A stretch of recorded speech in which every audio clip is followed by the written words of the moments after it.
ನಮಸ್ತೆ ಎಲ್ಲರಿಗೂ, welcome back to my channel. ಇವತ್ತು ನಾನು ಹೆಸರುಬೇಳೆನ ಉಪಯೋಗಿಸ್ಕೊಂಡು ಹೇಗೆ ಹೆಲ್ದಿ ಮತ್ತು ಟೇಸ್ಟಿಯಾಗಿರ್ತಕ್ಕಂಥ ಪಾಯಸ ಮಾಡೋದು ಅಂತ ಸಿಂಪಲಾಗಿ ತೋರಿಸ್ತಾ ಇದ್ದೀನಿ. ಬನ್ನಿ ನೋಡೋಣ. ಫಸ್ಟ್ ಹೆಸರುಬೇಳೆನ ತುಪ್ಪ ಹಾಕ್ಕೊಂಡು ಹುರ್ಕೊಳ್ತಾ ಇದ್ದೀನಿ. ತುಪ್ಪ ಎಷ್ಟಾದರೂ ಹಾಕ್ಕೊಳ್ಳಿ, ಸ್ವಲ್ಪ ಹಾಕಿದರೂ ಸಾಕಾಗುತ್ತೆ. ಅದು ಫ್ರೈ ಆದಮೇಲೆ ನೀರು ಹಾಕ್ಕೊಂಡು ಬೇಯೋದಕ್ಕೆ ಬಿಡ್ತಾ ಇದ್ದೀನಿ.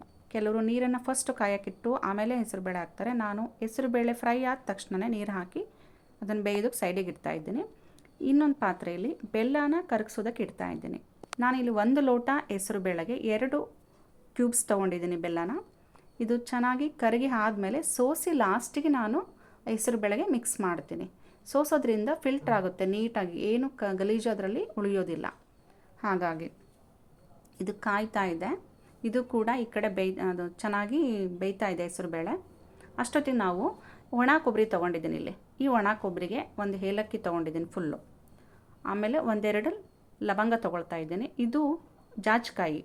ಇದು ಚೆನ್ನಾಗಿ ಘಮ ಕೊಡುತ್ತೆ, ಸ್ಮೆಲ್ ಚೆನ್ನಾಗಿರುತ್ತೆ, ಹೆಲ್ತಿಗೂ ತುಂಬ ಒಳ್ಳೆಯದು ಜಾಜಿಕಾಯಿ. ಆಮೇಲೆ 1-2 ಲವಂಗ ತೊಗೊಂಡಿದ್ದೀನಿ. ಇದಿಷ್ಟನ್ನು ನಾನು ಫಸ್ಟು ಪೌಡ್ರ್ ಮಾಡ್ಕೊಳ್ತೀನಿ, ಅಂದರೆ ತರಿಯಾಗಿ ಫಸ್ಟ್ ಪೌಡ್ರು.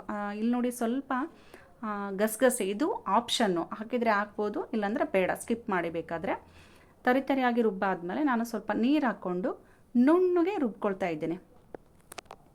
ಇಲ್ಲಿ ಬೆಲ್ಲ ಕರಗ್ತಾ ಇದೆ, ಆಲ್ಮೋಸ್ಟ್ ಕರಗ್ತಾ ಇದೆ. ಇಲ್ಲಿ ಕೂಡ ಹೆಸರುಬೇಳೆ ಚೆನ್ನಾಗಿ ಬೇಯ್ತಾ ಇದೆ. ನಾನು ಇಲ್ಲಿ ಬೆಲ್ಲ ಕರಗಿದ್ರಿಂದ ಅದನ್ನು ತೆಗೆದುಬಿಟ್ಟು ಡ್ರೈ ಫ್ರೂಟ್ಸ್ನ ಫ್ರೈ ಮಾಡೋದಕ್ಕೆ ಇಟ್ಕೊಳ್ತಾ ಇದ್ದೀನಿ. ಇಲ್ಲೂ ಕೂಡ ಸ್ವಲ್ಪ ತುಪ್ಪ ಹಾಕಿ ಡ್ರೈ ಫ್ರೂಟ್ಸ್ ಅಂದರೆ ದ್ರಾಕ್ಷಿ, ಗೋಡಂಬಿ, 1-2 ಬಾದಾಮಿ ಹಾಕಿದ್ದೀನಿ ಅಷ್ಟೇ. ಅದನ್ನು ಫ್ರೈ ಮಾಡಿ ಎತ್ತಿಟ್ಕೊಳ್ತಾ ಇದ್ದೀನಿ. ಈಗ ನೋಡಿ, ಇಲ್ಲಿ ಹೆಸರುಬೇಳೆ ಚೆನ್ನಾಗಿ ಬೆಂದಿದೆ, ಹಾಗಾಗಿ ನಾನು ಡ್ರೈ ಫ್ರೂಟ್ಸ್ನ ಇವಾಗಲೇ ಹಾಕ್ತಾ ಇದ್ದೇನೆ.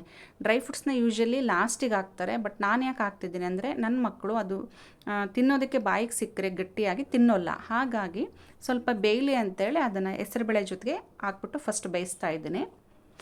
ಆಮೇಲೆ ಇದು ಸ್ವಲ್ಪ ಬೆಂದಾದಮೇಲೆ ರುಬ್ಕೊಂಡಿದ್ವಲ್ಲ ಅದು ಕೊಬ್ಬರಿದ ಹಾಲು, ಅದನ್ನು ಹಾಕ್ಕೊಳ್ತಾ ಇದ್ದೀನಿ.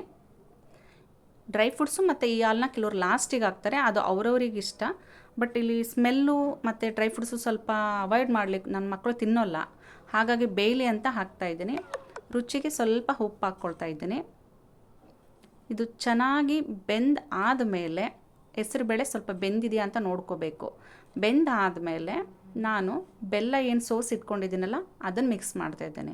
ಬೇಯಕ್ಕೂ ಮುಂಚೆನೇ ಬೆಲ್ಲ ಹಾಕಿದರೆ ಹೆಸರುಬೇಳೆ ಯಾವುದೇ ಕಾರಣಕ್ಕೂ ಬೇಯಲ್ಲ, ಹಾಗಾಗಿ ಲಾಸ್ಟಿಗೆ ಹಾಕಿ.